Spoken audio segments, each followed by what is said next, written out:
하늘의 긍정적인 소망의 메시지를 전해드리려 하는 스티그마 미션 방송의 하늘 영성 가이드 김민자 줄리팍입니다.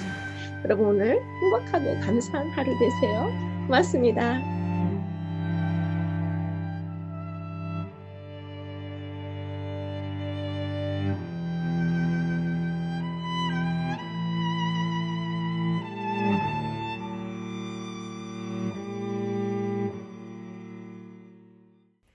안녕하십니까?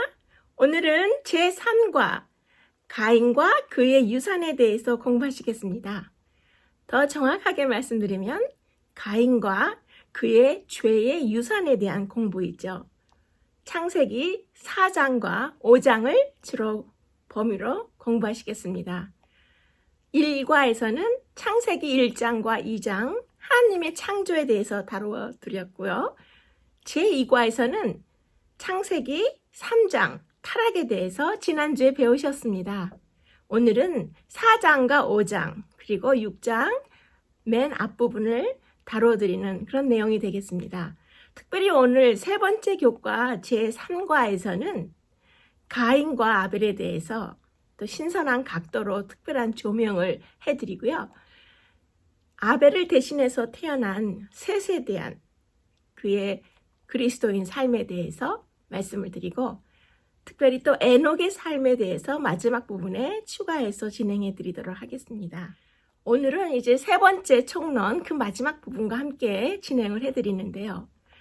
오늘 배우시는 이 3과 가인과 아벨 그리고 가인의 후손에 대한 그 모든 내용이 중요한 것이 참 많습니다. 그래서 세 번째 총론은 가능하면 간단하게 신속하게 앞부분에서 맞춰드리고 이제 그 3과에 대한 내용을 오늘 진행하는데요. 1과와 2과와 마찬가지로 전체 하나의 스토리텔링의 이야기 흐름이에요. 그래서 교과를 제1소재부터 6소재까지 전체를 하나로 묶어서 세밀하게 진행을 해드리고요. 제일 마지막 부분에서 질문 몇 개를 골라서 추가로 진행하도록 하겠습니다. 오늘 최선을 다해서 말씀의 잔치를 준비했습니다. 이제 정성껏 모시는 오늘의 방송 시간으로 여러분들을 초대합니다. 성경은 하나님을 선포하는 책입니다. 설명하거나 이해를 구하는 변론하는 책이 아닙니다. 성경은 창조론과 진화론을 다투는 책도 아니고 하나님이 창조하신 위대한 시작을 가감없이 선포하는 책입니다. 골로새서 1장 16절을 보시면 만물이 그에게서 창조되되 만물이 다 그로 말미암고 그를 위하여 창조되었고 라고 말씀하고 계셔요. 골로새서 1장 16절에서 우리는 하나님의 창조의 목적을 그대로 볼 수 있습니다. 그리스도를 통하여 창조되었고 그리스도를 위하여 이 세상을 창조하셨고 또 그리스도 때문에 세상을 창조하신 것입니다. 이사야 46장 10절을 보시면 내가 시초부터 종말을 알리며 아직 이루지 아니한 일을 옛적부터 보이고 라고 말씀하고 계시죠. 또 요한계시록에서는 나는 알파와 오메가요 라고 말씀하고 계시는데요. 아직 이루지 아니한 일은 인류를 구원하시는 일을 뜻함인데 이 세상 역사의 시작부터 끝을 예고하고 있는 것이 바로 하나님의 창조 속에 나타나 있고 지금 보시는 골로새서 1장 16절에 창조의 목적과 창조의 이유, 방법이 한 성경절에 다 묘사되어 있는 것입니다. 창세기 1장에서 11장까지는 실제로 존재한 역사로 읽어야 합니다. 하나님이 하신 일이라도 기록은 이렇게 뒤늦게 하실 수 있는 것입니다. 모세를 선택하여 왕궁에서 훈련시킨 하나님께서 직접 모세에게 하나님의 구원의 역사로서 창세기 이야기를 계시해 주신 것입니다. 그래서 창세기는 사람의 설화나 구전, 전설로 내려오는 재미있는 이야기가 아닙니다. 창세에 있었던 일을 역사적으로 모세를 통해 나중에 기록하게 하신 것입니다. 오랜 세월 구전되어 내려온 모든 이야기를 모세가 기록한 것입니다. 인간의 소망은 인간의 능력에 있지 않고 하나님의 간섭하심에 있음을 보여주는 것이 창세기 1장부터 11장까지 역사인 것입니다. 기독교는 계시의 종교입니다. 하나님의 구원 이야기가 모두 계시로 설명되어 있기 때문입니다. 그래서 우리의 신앙은 계시된 내용을 진리로 믿고 묵상하는 것입니다. 하나님의 계시된 말씀을 주야로 묵상하는 것이 신앙입니다. 성경은 하나님의 성령의 감동으로만 묵상해야 비로소 이해될 수 있는 책이며 성경을 의심하는 잘못을 저지르지 말라고 하나님께서 말씀하고 계십니다. 시간은 영원 전부터 흘러오고 있었고 앞으로도 영원토록 흘러갈 것입니다. 그 영원 속에서 우주의 절대자 되신 분이 우주를 지으셨고 이 지구도 어느 시점에서 만드셨다고 성경은 말하는 것입니다. 흘러가는 시간의 한 시점에서 태어나서 주어진 시간과 공간에서 주어진 삶의 기능으로 살고 있는 것이 바로 내 자신의 실상이고 오늘 현재의 나의 존재일 뿐입니다. 오늘 앞부분에서 해드리는 창세기 총론은 이렇게 간략하게 마무리를 짓고 이제 13과까지 진행을 하면서 간간히 중요한 내용이 있을 때에 포함해서 진행을 하도록 하겠습니다. 그러면 매우 신선하고 새로운 각도의 가인과 아벨의 이야기를 심도 깊게 들여다볼 오늘의 제3과를 하나의 본론으로 묶어서 지금부터 시작하도록 하겠습니다.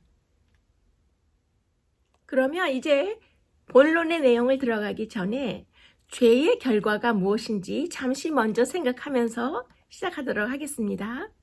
죄의 결과는 첫째, 에덴에서의 추방된 것이고 두 번째는 가인이 방황하며 떠도는 유리하는 자가 되는 것이고 또 죄의 결과의 세 번째는 대홍수의 심판이며 마지막으로 언어의 혼잡을 생각해 볼 수 있습니다. 이것이 창세기 3장, 4장, 6장, 11장에 묘사되어 있는데요. 가인의 죄, 가인의 5대 손이었던 람에게 죄, 그리고 인류의 수명의 감소, 인간 죄악의 증가와 저주의 성취가 보여주는 창세기 3장과 4장은 공통된 주제들과 단어들이 많이 포함되어 진행되고 있습니다. 죄의 묘사와 또 인간이 받은 저주, 그리고 인간과 함께 땅이 받은 저주, 추방되는 인간의 운명 등이 공통적으로 다루어지고 있는 것을 볼 수 있습니다. 에덴 동산에서 쫓겨난 아담과 하와는 큰아들 가인을 통해서 하나님의 약속이 이루어지기를 기대하였지만 가인의 반역과 죄악으로 어두운 인류의 역사가 시작되었습니다. 에덴 동산에서 아담이 쫓겨난 후 가장 먼저 일어난 사건이었던 첫 번째 아들의 탄생은 소망으로 가득했습니다. 하와는 그 아들의 탄생을 메시아 예언을 통해 들었던 약속의 성취로 여겼는데 구속의 경륜에서 여자의 후손을 4,000년 후에 태어나실 그리스도가 아닌 자신의 첫째 아들 가인으로 하와는 생각을 했고 그래서 하와는 그 아이가 약속된 메시아가 될 것으로 기대하고 기쁨으로 생각했습니다. 그런데 마음의 죄를 다스리지 못한 가인은 동생을 죽이는 큰 죄를 범했고 그 영향은 그의 후손들에게까지 비극적으로 이어졌던 것을 오늘 배우시는 제3과에서 자세히 들여다보도록 하겠습니다. 그러면 창세기 4장 1절에 그 유명한 가인과 아벨의 이야기가 시작되는데요. 1절을 다 함께 보시도록 하겠습니다. 하와가 잉태하여 가인을 낳고 이르되 내가 여호와로 말미암아 등남하였다 하니라. 그들의 맏아들이 여자의 후손인 여호와 구주이기를 바라면서 첫째 아들을 아담과 하와가 기쁨으로 환영하였습니다. 가인은 창세기 4장에 기록된 이야기의 대부분을 차지하는데요. 가인은 그의 부모가 기대했던 사랑스러운 맏아들이었습니다. 그러나 가인은 반역의 정신을 품었고 아담의 죄로 인하여 땅과 인류에게 선고된 저주 때문에 하나님께 대하여 불평하였습니다. 그래서 가인은 자기 찬양의 갈망과 하나님의 공의와 권위에 대한 의심을 품었습니다. 그러나 아벨은 하나님께 충성하는 정신을 가졌으며 창조주의 공의와 자비를 감사하는 마음으로 구원의 소망을 순수하게 받아들였습니다. 그러면 이제 창세기 4장 2절로 가보겠습니다. 그가 또 가인의 아우 아벨을 낳았는데 아벨은 양치는 자이었고 가인은 농사하는 자이었더라. 창세기 4장에서 가장 중요한 것은 아담과 하와가 죄를 지은 다음 태어난 인류의 모습이 어떻게 바뀌었나 하는 것입니다. 가인과 아벨은 죄가 유전된 사람의 모습을 보여주고 있습니다. 가인은 죄인으로 태어나서 죄에게 끌려가는 인간의 대표이고 아벨 역시 하나님이 받으시는 예배를 드렸지만 결국 죽을 수밖에 없는 인류의 운명을 말해주고 있습니다. 하나님의 은혜로 태어난 가인은 인간의 죄 또한 안고 태어났습니다. 타락 이후에 태어난 세대들에게 죄가 유전되면서 대를 이을수록 인류의 죄는 점점 더 깊어졌고 그 결과는 참담했습니다. 아벨은 그리스도의 희생과 구원을 상징하는 동물의 피로 하나님께 제물을 드리고 제사를 드린 반면에 가인은 자신 스스로 수고하여 열매를 얻은 이 땅의 소산으로 제사를 드렸습니다. 그러면 창세기 4장의 3절과 4절 앞부분을 함께 보시도록 하겠습니다.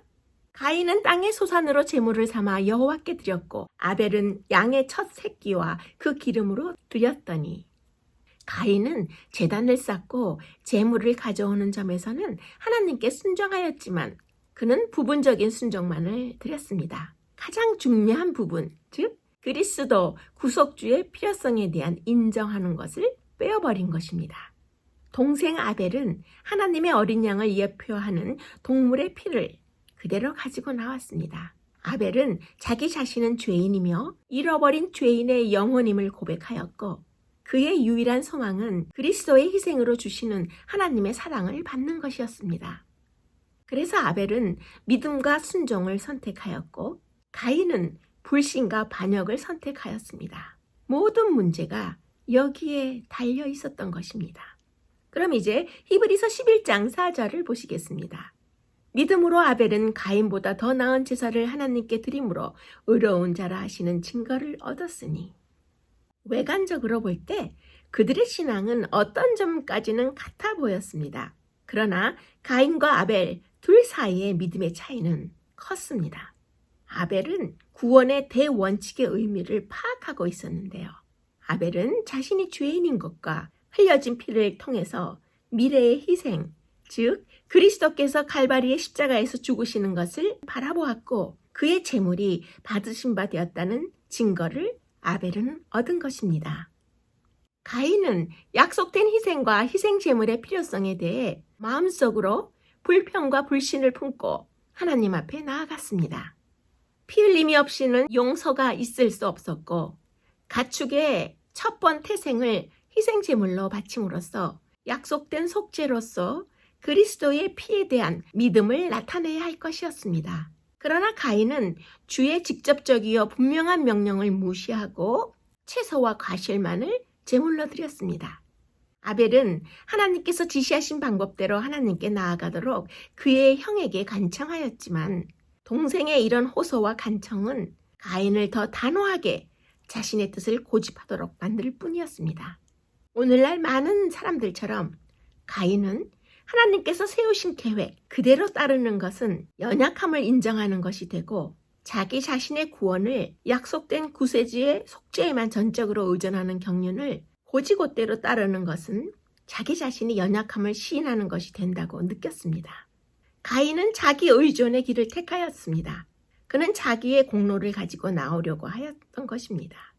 대부분의 온 세계 사람들이 가인의 본을 따라서 하나님을 예배하는 부류에 속해 있는 것을 알 수 있어요. 왜냐하면 거의 모든 거짓 종교들이 동일한 원칙, 즉 사람은 자기의 노력으로 구원을 얻을 수 있다는 원칙에 기초를 두고 있기 때문입니다. 그러면 야고보서 2장 17절과 22절의 중요한 말씀을 잠시 보시겠습니다. 행함이 없는 믿음은 그 자체가 죽은 것이라 믿음이 그의 행함과 함께 일하고 행함으로 믿음이 온전케 되었느니라. 전적으로 그리스도를 의지하는 참신앙은 하나님의 모든 요구에 순종함으로 나타날 것입니다. 아담의 시대로부터 현재에 이르기까지 인류의 대쟁투의 쟁점은 하나님의 율법에 대한 순종의 문제에 관한 것이었습니다.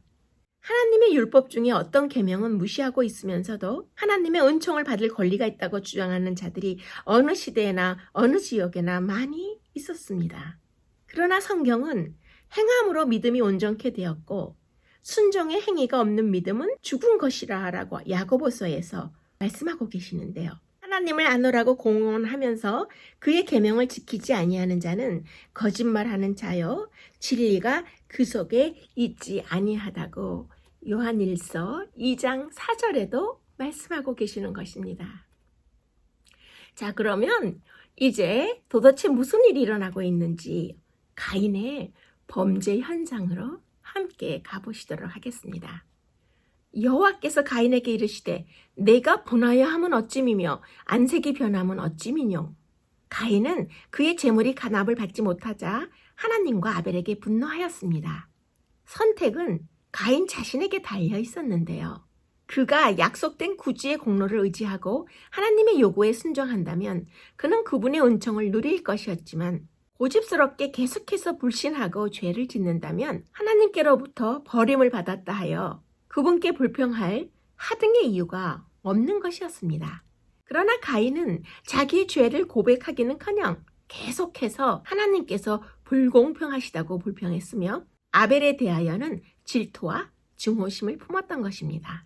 아벨은 하나님께서 그들의 부모를 즉시 사형에 처하실 수도 있으셨지만 그들의 생명을 빼앗지 않으신 하나님의 긍휼하심을 묵상하고 그렇지 않았더라면 하나님께서 거룩하신 하나님의 아들이 대신 당하도록 허락하시지 않으셨을 것이라고 주장하였습니다. 이 모든 말은 가인의 분노를 더 맹렬하게 불타오르게 했습니다. 이성과 양심은 아벨이 옳다고 말했지만 지금까지 자기의 권고를 들어오던 아우가 이제는 자기의 반역에 조금도 동조하지 않는다고 하여 가인은 아벨에게 경노하고 있는 것입니다. 그러면 오늘 3과의 기억절이죠. 주제 성경절입니다. 창세기 4장 7절 중요한 말씀을 또 다 함께 들여다보시도록 하겠습니다. 내가 선을 행하면 어찌 낯을 들지 못하겠느냐? 선을 행하지 아니하면 죄가 문에 엎드리느니라. 죄가 너를 원하나 너는 죄를 다스릴지니라. 하나님께서는 분노한 가인을 찾아오셔서 죄를 피하기 위해 자제력을 가지고 죄를 다스리라고 말씀하셨습니다. 가인은 분명한 의도를 가지고 있었습니다. 어쩌다 보니 살인을 하게 된 게 아니란 뜻입니다. 계획적인 범행이었습니다. 아주 섬뜩한데요. 가인은 죄를 다스리기는커녕 오히려 앞서서 계획하고 살인하려는 계획을 결국 실행에 옮겼던 것입니다. 그럼 이제 계속 이어서 창세기 4장 8절을 보시겠습니다. 가인이 그 아우 아벨에게 고하니라. 그 후에 그들이 들에 있을 때에 가인이 그의 아우 아벨을 쳐 죽이니라. 여기에서 고하니라, 그 고하다라는 말 뜻에는 지시하다, 명령하다라는 뜻과 함께 강구하다, 간청하다라는 뜻이 있습니다. 즉, 아우야, 나랑 같이 들러 나가자라고 말한 것입니다.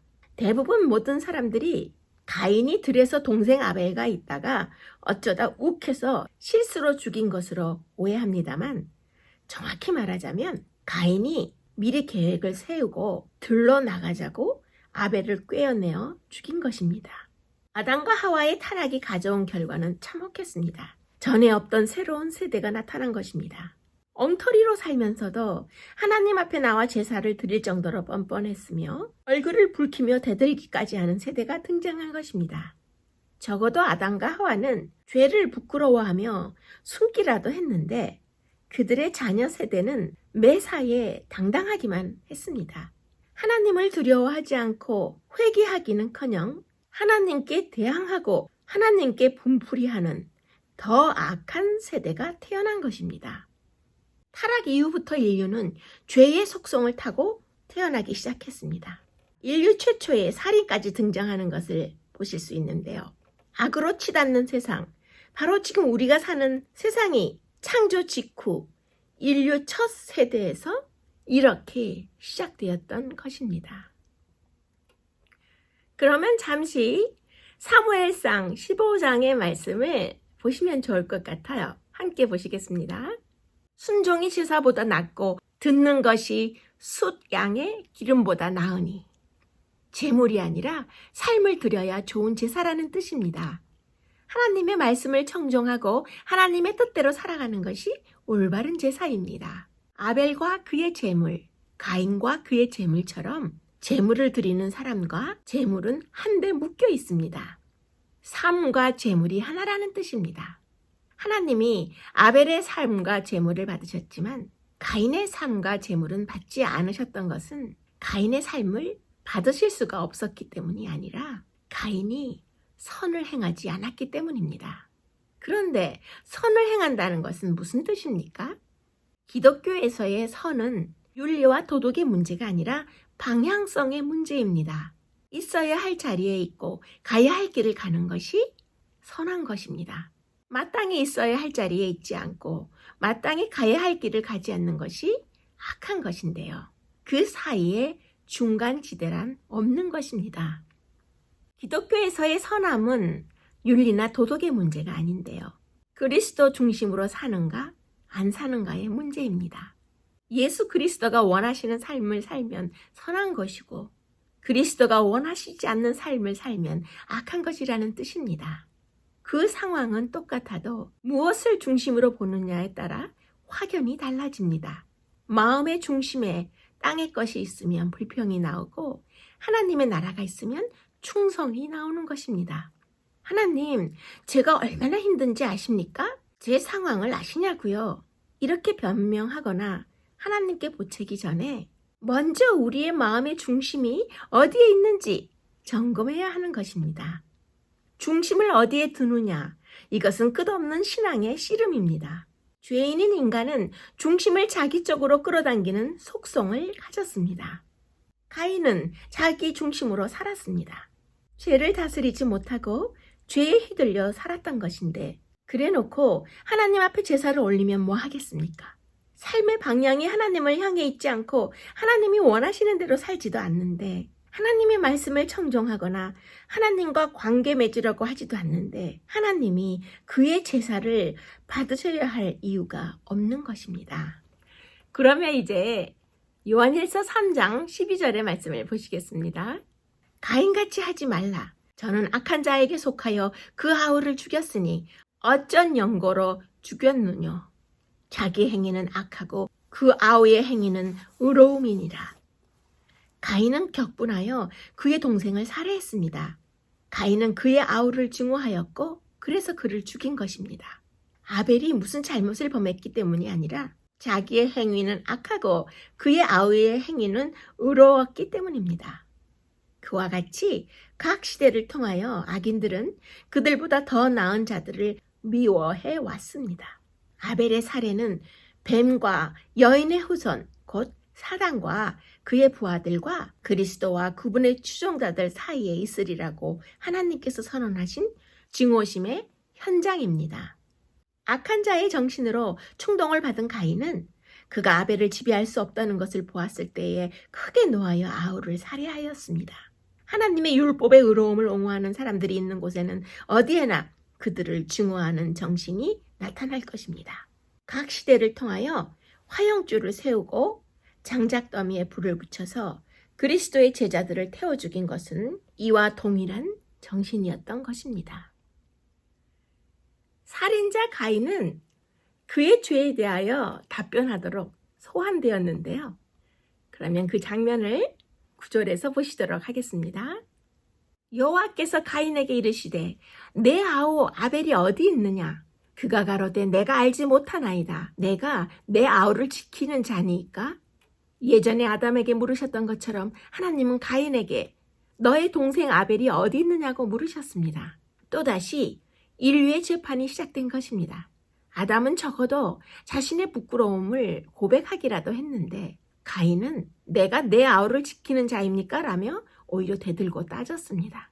가인은 죄 중에 너무 깊이 빠져서 하나님의 끊임없는 임재하심과 그분의 위대함과 전지하심을 느끼지 못하였습니다. 그리하여 가인은 자기의 죄를 감추려고 거짓말을 한 것입니다. 계속 이어서 창세기 4장 10절을 보시겠습니다. 내가 무엇을 하였느냐? 내 아우의 핏소리가 땅에서부터 내게 호소하느니라. 하나님께서는 가인에게 그의 죄를 자복할 기회를 주셨었습니다. 그에게는 반성할 충분한 시간이 있었습니다. 그러나 가인은 여전히 반역적이었으므로 더 이상의 기회가 주어지지 않았습니다. 아벨의 피가 땅에서부터 대성통곡하며 부르짖었습니다. 가인은 죄를 물려받아 태어나서 그렇다 치고 아벨은 무슨 죄가 있습니까? 죄된 세상에 태어나서 하나님이 기뻐하시는 제사를 드린 죄밖에 없습니다. 누가 봐도 시험에 들 만한 상황이 아닙니까? 하나님은 왜 예배를 잘 드린 자를 지켜주지 않으셨을까요? 정말 억울합니다. 게다가 아벨은 자기가 무엇 때문에 죽어야 하는지도 모른 채 죽었습니다. 완전한 헛된 죽음이죠. 형을 따라 들판에 나갔을 뿐인데 느닷없이 맞아서 죽은 것입니다. 아벨은 천국에 다다라서야 자기가 왜 죽었는지 하나님께 물을 것입니다. 그런데 비록 아벨이 의를 행하는 의인이라 할지라도 죽음만은 피할 수 없었습니다. 아벨도 가인과 같은 타락 이후의 세대이기 때문입니다. 죽음은 결코 피할 수 없는 죄의 결과입니다. 아벨의 죽음은 의인이나 악인이나 죽음을 피할 수 없으며 허무한 인생을 살 것임을 나타내는 것입니다. 피조 세계가 완전히 회복되기 전까지는 그럴 것입니다. 이제 아벨의 피가 땅에 떨어졌습니다. 아담의 죄 때문에 땅이 저주받아서 가시와 엉겅퀴 같은 돌연변이를 내더니 이제는 땅이 피로 물들어 더욱 오염되었습니다. 피는 생명을 상징합니다. 땅에 떨어진 핏방울들이 울부짖을수록 땅은 더욱더 큰 고통에 빠져들었습니다. 허무하게도 아벨은 자신의 이름처럼 공허하고 허무한 인생을 살다가 죽었습니다. 그러나 아벨은 의인이었습니다. 의인은 성품이 아니라 관계에 의해 결정됩니다. 하나님과의 관계가 곱고 바른 사람이 바로 의인입니다. 죄가 무성한 세상에서는 의인이 대접을 받지 못합니다. 오히려 푸대접을 받습니다. 그래서 의인의 삶은 공허하고 허무하죠. 선을 행해도 돌아오는 것이 없습니다. 오히려 선을 행하면 홀대를 받거나 무시당하거나 악에게 치받치기 일쑤입니다. 우리도 역시 아벨과 같이 죄가 간영하는 시대를 살아가고 있는데요. 하나님께 열심히 예배하고 신앙생활을 했는데도 돌아오는 것은 어려움 뿐입니다. 세상에서 빛과 소금의 역할을 감당하려고 애쓰면서 사는데도 돌아오는 것은 오해와 핍박밖에 없을 때가 참 많이 있습니다. 악에 꺾이는 세상, 의인이 오해받고 괴롭힘 당하고 의인이 왕따가 되는 세상입니다. 심지어 교회 안에서도 그런 현상을 종종 볼 수 있는 것입니다. 흥미진진한 숨막히는 전개가 이어지고 있는데요. 여러분들 지금 잘 따라오고 계신 건가요? 그러면 이제 창세기 4장 11절을 보실 텐데요. 가인에게 간청하시고 사랑으로 공고하시던 하나님께서 무서운 선고를 내리시는 그런 장면입니다. 땅이 그 입을 벌려 내 손에서부터 내 아우의 피를 받았은즉 내가 땅에서 저주를 받으리니 내가 밭을 갈아도 땅이 다시는 그 효력을 내게 주지 아니할 것이요 너는 땅에서 피하며 유리하는 자가 되리라. 가인이 받은 벌이 매우 흥미롭습니다. 땅에서 저주를 받은 것입니다. 하나님은 가인을 저주하지 않으셨습니다. 땅이 가인을 저주한 것입니다. 저주가 무엇입니까? 포기한다라는 뜻입니다. 생명의 피가 땅을 오염시키자 피조의 세계의 쓴뿌리는 더욱 깊어졌는데요. 결국 인간을 공격하기에 이른 것입니다. 이 부분을 원어로 해석해보면 여기에서 저주는 증오심을 갖고 적극적으로 해치는 것을 뜻합니다. 그냥 포기한 게 아니라 증오심을 갖고 자연히 인간을 공격하기 시작했다는 것입니다. 가인은 그의 범죄로 말미암아 즉시 사형에 처해서 죽음을 받아 마땅하였지만 자비로우신 창조주께서는 그의 생명을 취하지 않으시고 그에게 회개할 기회를 허락하셨습니다. 그러나 가인은 자신의 마음을 더욱 강팍하게 하고 하나님의 권위에 반항하는 생애를 살았고 결국 버림받은 죄인들의 조상이 되었습니다. 사단에게 조종당한 이 한 반역자가 다른 사람들을 유혹하는 사람이 되었고 가인의 모범과 악한 감화는 그들을 타락시키는 영향력을 발휘했으며 마침내 이 세상은 너무도 흉악하고 강포함으로 충만해져서 멸망이 불가피하게 되었습니다. 그래서 이때로부터 약 1500년 후 세상은 대홍수로 멸망하는 그런 사형선고의 운명을 겪게 된 것입니다. 인간은 피조세계를 다스리고 가꾸어야 할 책임이 있습니다. 그런데 그 책임을 다하지 않으니 피조세계가 쓴뿌리가 깊어지고 아픔이 가중되어서 거꾸로 자연이 도끼를 쏟아내기에 이르렀습니다. 근래에 일어나는 세계적인 기상이변은 누구의 탓입니까? 최근 몇 년 동안 겪은 팬데믹을 일으킨 코비드-19의 원인은 누구에게 있습니까? 모두 인간이 만든 것입니다. 인간이 자연을 파괴하니까 자연도 인간을 공격하는 것입니다. 죄가 증식한 결과인 것입니다. 이렇듯 인간의 타락은 모든 피조물을 아프게 하고 더 큰 타락으로 이끌어가는데요. 거꾸로 인간의 회복은 곧 피조물의 회복을 뜻합니다. 그래서 로마서 8장 22절에 피조물이 다 이제까지 함께 탄식하며 함께 고통을 겪고 있는 이유가 인간에게 있음을 말하고 있습니다. 사실 자연은 오늘도 하나님을 향해 울부짖고 있습니다. 하나님 언제 오십니까? 언제 우리가 회복되겠습니까? 그렇게 울부짖고 있는 것이 바로 자연인 것입니다. 제가 전 세계를 여행하면서 많은 행사를 진행한 그런 일들을 몇십 년 동안 하면서 세계의 아름다운 유적과 그 최고의 자연들이 많은 인간들에 의해서 망가지는 것을 느낄 수 있었어요.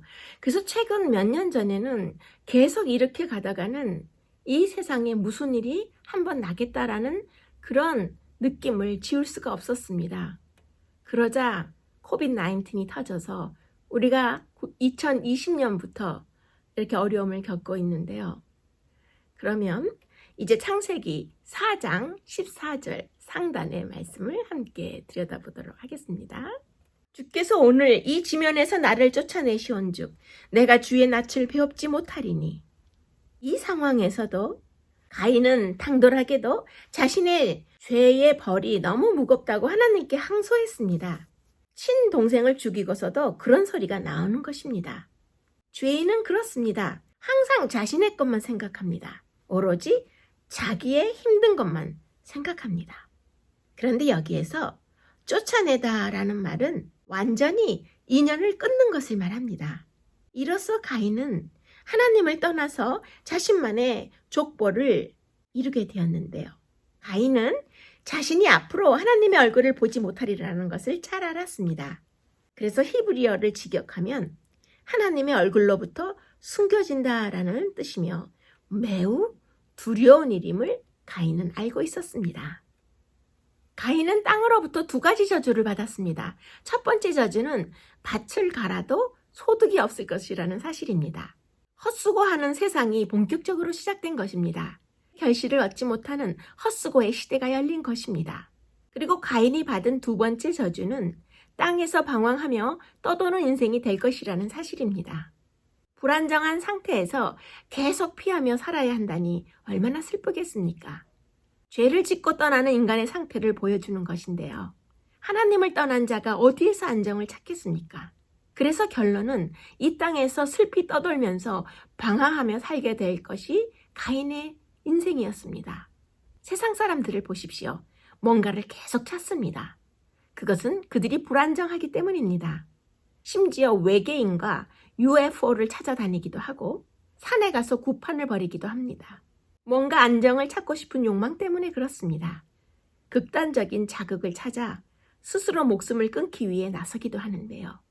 시속 200km 이상을 달려야 만족하는 사람도 있습니다.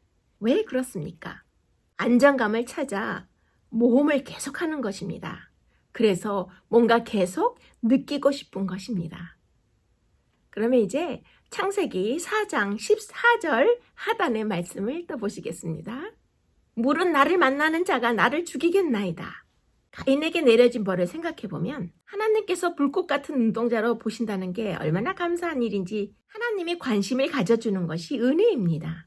땅에서 유리하는 자가 된 가인은 누가 자기를 죽일까봐 내내 두려움에 떨면서 살아야 했습니다. 하나님은 그의 두려움에 그렇지 않다고 답하셨고 오히려 가인을 죽이는 자가 7배의 벌을 받게 될 것이라고 말씀하셨습니다. 7, 7은 완전수입니다. 즉 반드시 그 약속을 이루리라는 것이죠. 그런데 왜 그토록 가인을 보호하셨을까요? 피해 복수를 하나님은 원치 않으셨기 때문입니다. 땅이 더욱 저주받았지만 그것이 다시 가인에게 피해 복수로 돌아가는 것은 하나님이 원치 않으셨습니다. 대신해서 땅을 떠도는 인생이 되도록 하신 것입니다. 가인에게 선고가 내려진 지 15세기, 약 1500년이 지난 후에 온 우주는 세상의 범람한 범죄와 부패 가운데서 가인의 죄의 영향의 결과를 목격하였습니다. 하나님의 율법을 범한 타락한 인류에게 내린 대홍수라는 사형 선고는 오히려 정당하고 자비스러운 처사라는 것이 명백하게 온 우주에 드러났습니다. 굳어진 반역 정신을 가진 자들의 감화를 세상에서 제거하신 하나님의 대홍수라는 선고는 우주의 거민들이 보기에 저주가 아니라 오히려 축복이었던 것입니다. 그러면 에덴의 동쪽으로 떠난 가인의 삶이 어떠했을까요? 창세기 4장 16절로 가보겠습니다. 가인이 여호와 앞을 떠나서 에덴 동쪽 놋 땅에 거주하더니 에녹을 낳은지라. 가인이 성을 쌓고 그의 아들의 이름으로 성을 이름하여 에녹이라 하니라. 하나님과 인연이 끊긴 가인은 자신만의 족보를 이어갑니다. 이로써 죄된 땅에서 두 인류가 공존하게 되었습니다. 여호와의 앞을 떠난 가인은 에덴 동쪽으로 가서 놋 땅에 머물렀습니다. 그런데 성경에서 동방, 동쪽이란 단어는 주로 하나님의 앞을 떠나서 자신의 소망을 찾아갈 때 쓰는 표현입니다. 후에 바벨탑도 동방으로 옮겨가다가 쌓았던 것을 알 수 있습니다. 인류 최초의 살인자 가인은 최초로 성을 지어서 에녹이라는 이름을 붙였는데요. 여기에서의 에녹은 창세기 5장에 하나님과 동행했던 그 에녹과는 동명이인 다른 사람입니다. 성을 쌓는 것은 방황하고 유리하는 자의 특징입니다. 떠돌이 인생에 대한 두려움으로 어떻게 해서든지 자신을 보호하고자 하기 때문에 성을 쌓는 것입니다. 그래서 성벽에 담을 높이 쌓아보았지만 그래도 여전히 불안해하던 것을 알 수 있습니다. 자기가 쌓은 성에 자신의 이름을 붙이지도 못하는 가인을 보십시오. 가인의 성이라고 부르면 혹시라도 누가 자신을 해치러 올까봐 자신이 만든 성의 이름을 자기 아들 에녹의 이름으로 붙였습니다. 언제 누가 아벨의 살인자를 찾아서 죽일지 알 수 없기 때문에 늘 두렵고 불안했던 것입니다. 하나님이 보호의 약속을 주셨어도 가인의 불안은 가시질 않았습니다.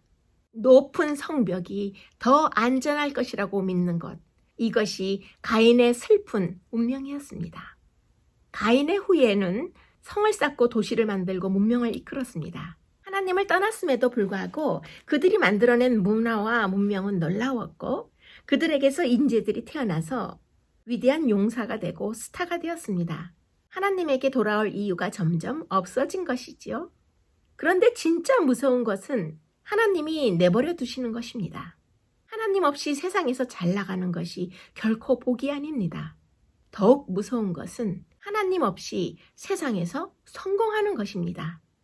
내일 당장 죽을 텐데 오늘은 건강해 보이니 먹고 마시고 하는 것입니다.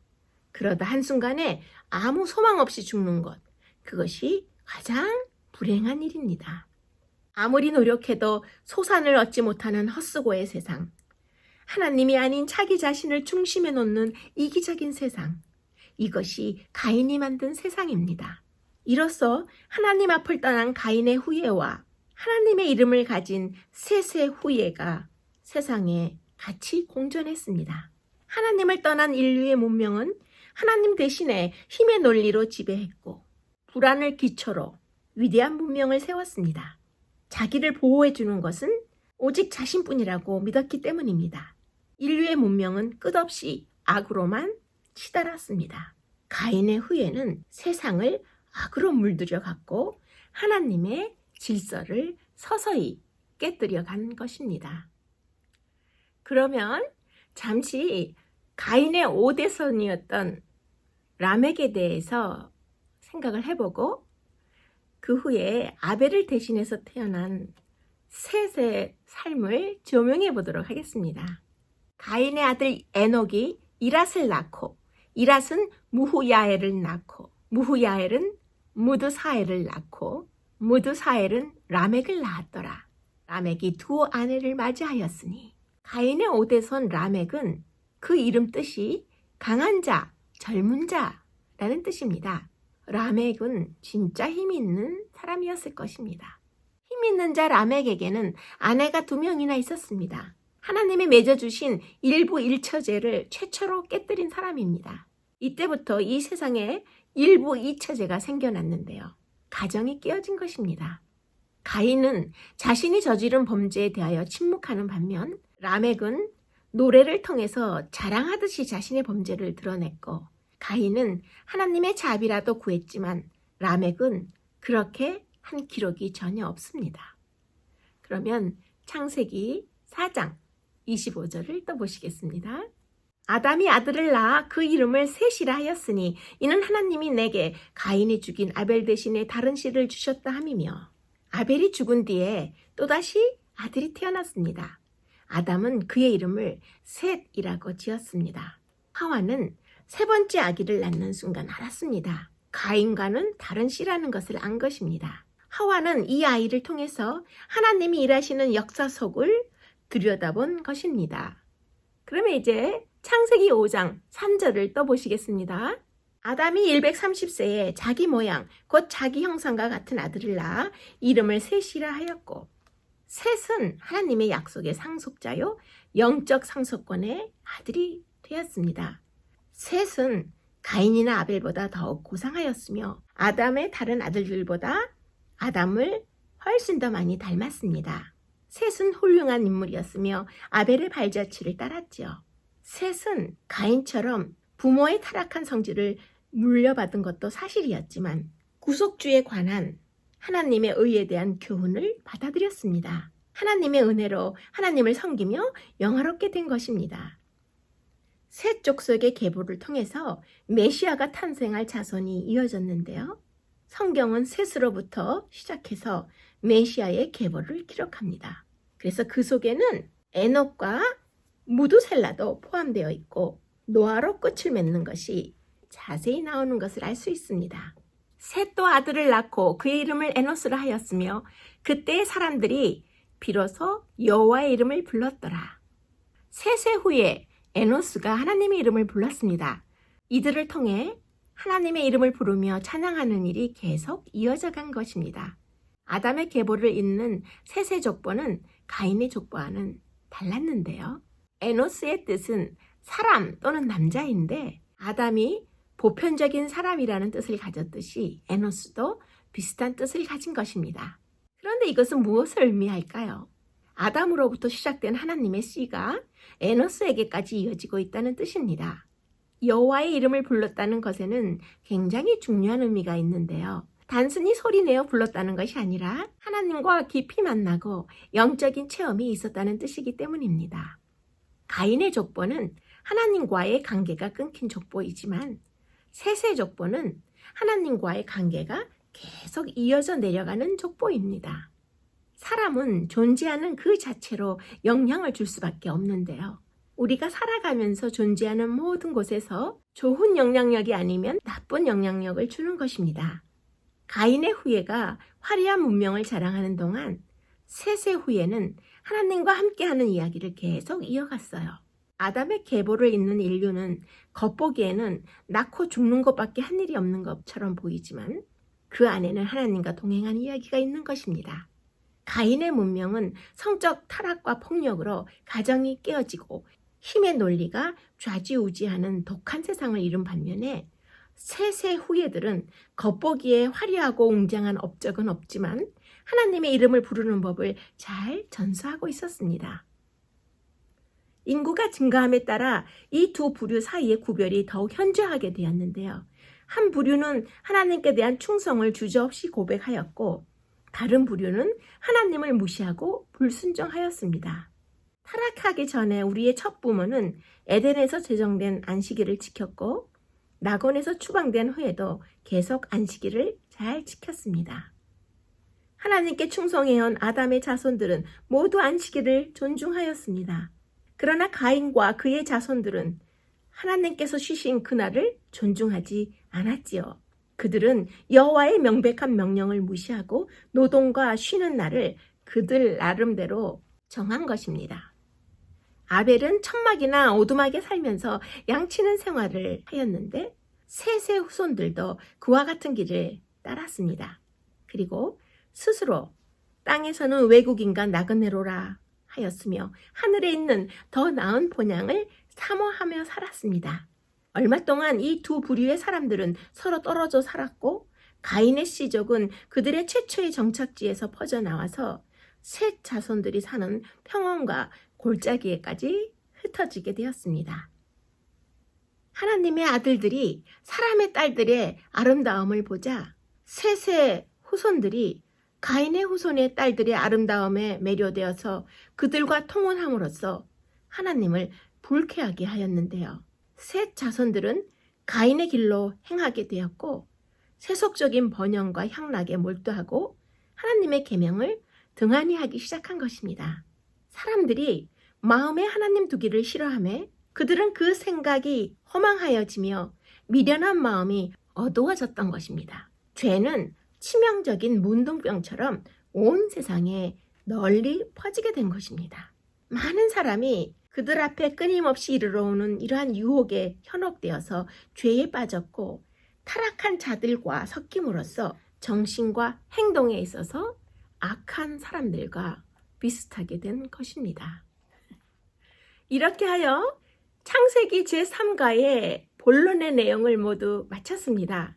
그러면 이제 질문 3개를 골라서 다시 흥미로운 묵상을 진행해 보도록 하겠습니다. 첫째 소재의 묵상의 질문을 보시면 중요하지 않은 것을 우리가 매우 중요하다고 생각하고 살아갈 때가 많은데 정말 중요한 것과 전혀 중요하지 않은 것의 차이점을 아는 것이 왜 중요할까요? 라고 묻고 있어요. 우리가 어떤 부분을 놓치고 살고 있는지 묻고 있는 것입니다. 어떤 미국 사람이 프랑스 여행을 하던 중에 파리 시내의 한 가게에 들러서 중고 목걸이 하나를 아주 싼 값에, 헐값에 구입했습니다. 그런데 여행을 마치고 미국에 돌아와서 입국 절차를 밟고 있는데 세관에서 그 목걸이에 대해 너무 많은 세금을 부과하는 것이었어요.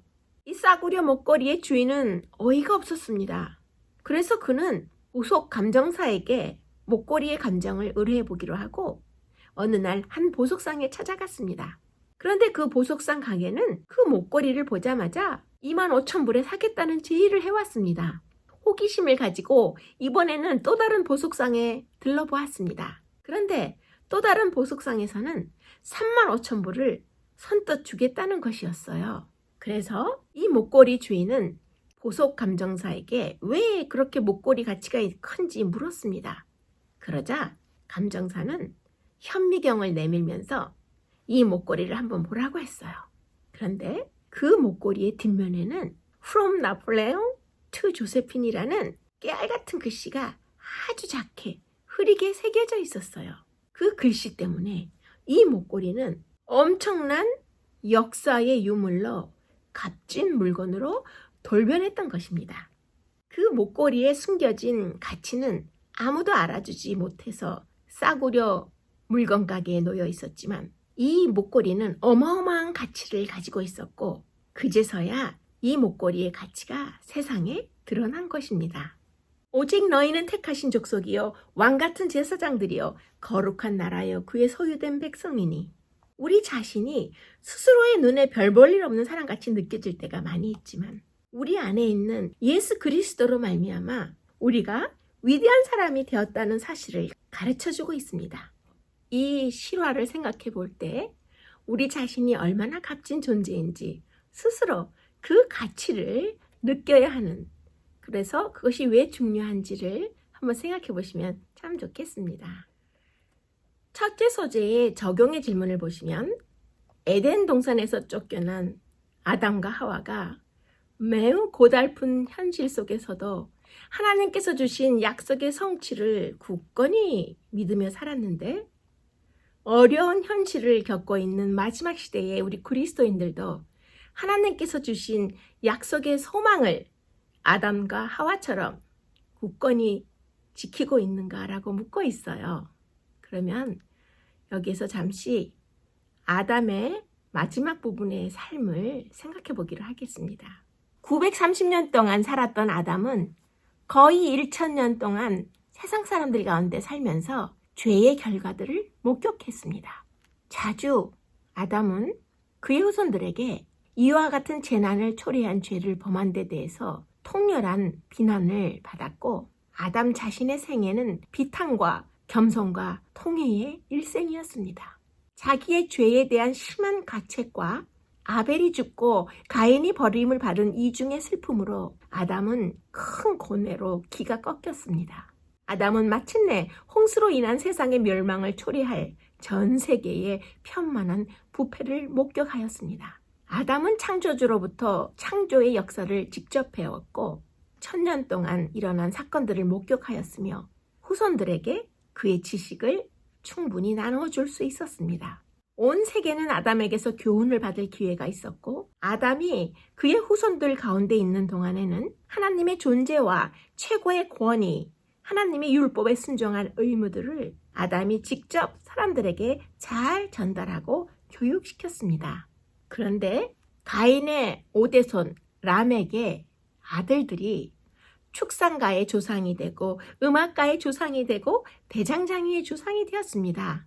하나님을 떠난 인류의 문명은 놀랍도록 발전했어요. 다방면으로 두루두루 전문가들을 배출한 것인데요. 나중에는 하나님의 아들과 사람의 딸들이 결혼해서 자식을 낳았고 당대의 용사가 되었습니다. 하나님을 떠났으면 뭔가 부족하고 모자라야 할 것 같은데 그렇지 않았어요. 그것 봐, 하나님을 떠나서는 아무것도 할 수 없어 라고 말하고 싶은데 현실은 정반대였던 것입니다. 오히려 하나님을 떠난 자들이 더 화려하고 웅장해져서 하나님의 이름에 도전하게 된 것입니다. 하나님께서는 비록 자신을 떠난 죄인들이지만 이들에게 주신 재능은 빼앗지 않으셨습니다. 하나님을 떠났어도 이 사람들은 문명을 이룰 만큼 놀라운 재능을 가지고 있었던 것입니다. 하나님은 의인이나 악인이나 상관없이 동일하게 자연이라는 은혜를 주시지요. 또 한 가지 골고루 나눠주시는 것이 있는데 바로 달란트, 재능입니다. 하나님을 믿지 않는 자들도 이미 너무나 많은 달란트를 가지고 있는 것을 볼 수 있습니다. 그런데 주님과 함께 살아온 삶은 나중에라도 꼭 보상을 받습니다. 현재의 고난은 장차 우리에게 나타날 영광과 비교할 수 없도다라고 로마서 8장에 말하고 있는데요. 하나님을 떠난 인류는 자기들이 만든 문명 밖에는 내세울 것이 없습니다. 그래서 잘 먹고 잘 사는 것 같은데 그들은 매우 공허하고 허무합니다. 그들에게는 하나님과 함께한 이야기가 없습니다. 이것이 바로 하나님을 섬기지 않는 자들의 비극인 것입니다. 이제 넷째 소재의 묵상의 질문을 보시면 주의 낯을 뵙지 못하는 그런 비극적인 상황, 가인이 겪은 상황을 우리도 겪지 않으려면 그렇게 할 수 있는 유일한 길이 무엇입니까? 라고 묻고 있어요. 많은 좋은 대답들이 있겠습니다만은 저는 여기에서 하나님과 동행하는 삶이 유일한 길이라는 것을 여러분들과 생각하고 싶습니다. 오늘 공부하시는 창세기 제3과에서 4장과 5장을 다루고 있는데요. 특별히 5장에서 그렇게 하나님과 동행했던 에녹의 삶을 우리가 볼 수 있는 것입니다. 지금 넷째 소재의 묵상의 질문을 통해서 에녹의 삶을 잠시 조명해 드리도록 하겠습니다. 에녹이 하나님과 동행한 것은 일상생활에 모든 평범한 사소한 의무를 행하면서 이루어진 것입니다. 에녹은 확고부동하고 300년 동안이나 하나님과 동행하였습니다. 하나님과의 연결이 긴밀하게 되면 될수록 자신의 연약함과 불완전함을 더욱더 깊이 느꼈습니다. 에녹에게 있어서 기도는 영혼의 호흡이었으며 에녹은 하늘의 분위기 가운데 살았습니다. 활동적인 생활 가운데서도 에녹은 하나님과의 교통을 꿋꿋이 유지하였는데요. 그가 더 분주하게 되면 될수록 에녹은 더욱 꾸준히 중단 없이 열렬하게 하나님께 기도하였습니다. 에녹 세대 사람들은 금이나 은, 이 땅에서 소유물을 축적하는데 큰 관심을 두었지만 에녹의 마음은 영원한 보화에만 있었습니다. 에녹의 생각과 마음은 늘 하늘에 있었으며 그의 대화는 늘 하늘에 관한 것이었습니다. 하나님의 집을 사모하는 에녹의 마음은 더욱 열렬해졌는데요. 악한 지상에 살면서도 에녹은 믿음으로 빛의 영역에서 살았던 것입니다. 신앙의 증인이었던 에녹은 그의 길에 굳게 서서 경고하고 사람들에게 간청하고 탄원하면서 죄악의 물결을 밀어내어 홍수의 심판을 멈추게 하려고 노력하였습니다. 에녹의 경고가 죄악적이며 쾌락을 좋아하는 백성들에게 무시당하였을지라도 에녹은 하나님께서 하늘로 그를 데려가실 때까지 편만한 이 세상의 죄악과 맞서서 계속 신실하게 싸웠습니다. 에녹이 하나님과 동행하더니 하나님이 그를 데려가심으로 세상에 있지 아니하였더라. 5장 24절의 말씀이죠. 에녹이 살아서 하늘로 옮기워진 것은 아담의 계보 가운데 매우 특별한 것입니다. 노아 역시 하나님과 동행했지만 다른 사람들과 마찬가지로 이 땅에서 죽었죠. 아담과 무두셀라도 모두 이 땅에서 죽은 것입니다. 에녹은 거룩한 도성의 문을 통과하였고 인간으로서 하늘에 들어간 최초의 사람이 되었습니다. 지상에서 그처럼 오랫동안 이루어졌던 하나님과의 동행은 하늘에서 영원히 계속될 수 있었던 것입니다. 지상에서는 에녹이 없어진 것이 느껴졌고 사람들이 에녹을 부지런히 찾아보았으나 찾지 못하였습니다. 악인과 의인, 양편 모두에서 그가 지상을 떠나는 장면을 목격한 사람들이 있었습니다. 마음이 청결한 자는 복이 있나니 저희가 하나님을 볼 것이며 300년 동안 에녹은 하늘과 조화되기 위하여 영혼의 순결을 추구해왔고 3세기 동안 하나님과 동행하였습니다. 날마다 그는 더 밀접한 하나님과의 연합을 바랐고 하나님과 점점 가까워졌으며 마침내 하나님께서 그를 하나님 곁으로 데리고 가신 것입니다. 믿음으로 에녹은 죽음을 보지 않고 옮기웠으니 죄악으로 멸망받을 운명에 처한 세상 가운데서 에녹은 하나님과 매우 밀접한 교제의 생애를 살았기 때문에 하나님께서는 에녹이 죽음의 권세 아래 들어가는 것을 허용하지 않으셨던 것입니다. 에녹의 승천으로 인해 하나님께서는 그가 계신 곳과 자기를 찾는 자들에게 상 주시는 분이라는 것을 선언하셨습니다.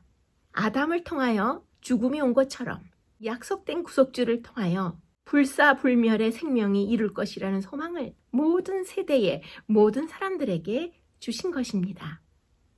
그리스도 안에서 죽은 자들이 먼저 일어나고 그 후에 우리 살아남은 자도 저희와 함께 구름 속으로 끌어올려 공중에서 주를 영접하게 하시리니 우리가 항상 주와 함께 있으리라. 물로 세상이 멸망당하기 전에 에녹이 하늘로 승천한 것처럼 산 의인들도 불로 세상이 멸망당하기 전에 하늘로 모두 승천하게 될 것입니다. 마침내 그리스도의 형상을 반사할 것입니다.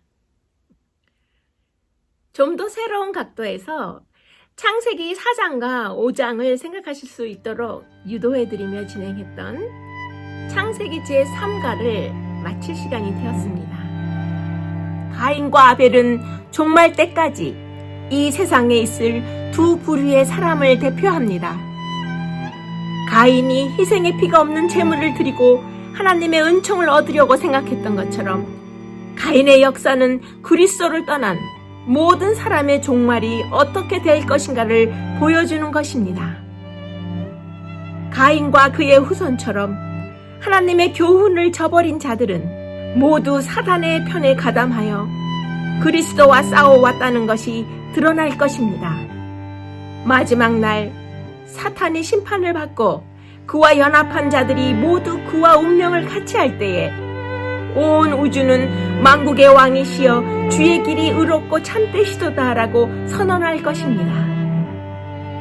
억울하게 죽은 아벨의 삶이 이 땅에서는 허무했을지 몰라도 하나님 앞에서는 결코 공허하지 않았습니다. 아벨의 피가 울부짖는 소리를 하나님이 들으신 것입니다. 천국에서는 아벨이 해같이 빛날 것입니다. 그리고 하나님이 갚으실 것입니다. 아벨의 핏소리를 들으셨듯이 우리의 신음소리도 하나님께서 들으시고 갚아주실 것입니다. 아담과 하와 그리고 가인은 자기 의지의 선택으로 살 수도 있었고 죽을 수도 있었습니다. 오늘의 우리도 아담과 하와와 가인과 같이 내 자신의 확고한 선택으로 영원히 살 수도 있고 영원히 죽을 수도 있는 것입니다. 가인과 아벨 이후 인류는 두 줄기로 나누게 되었습니다.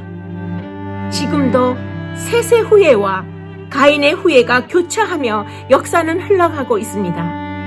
오늘날의 그리스도인과 비그리스도인이 바로 그들인 것입니다.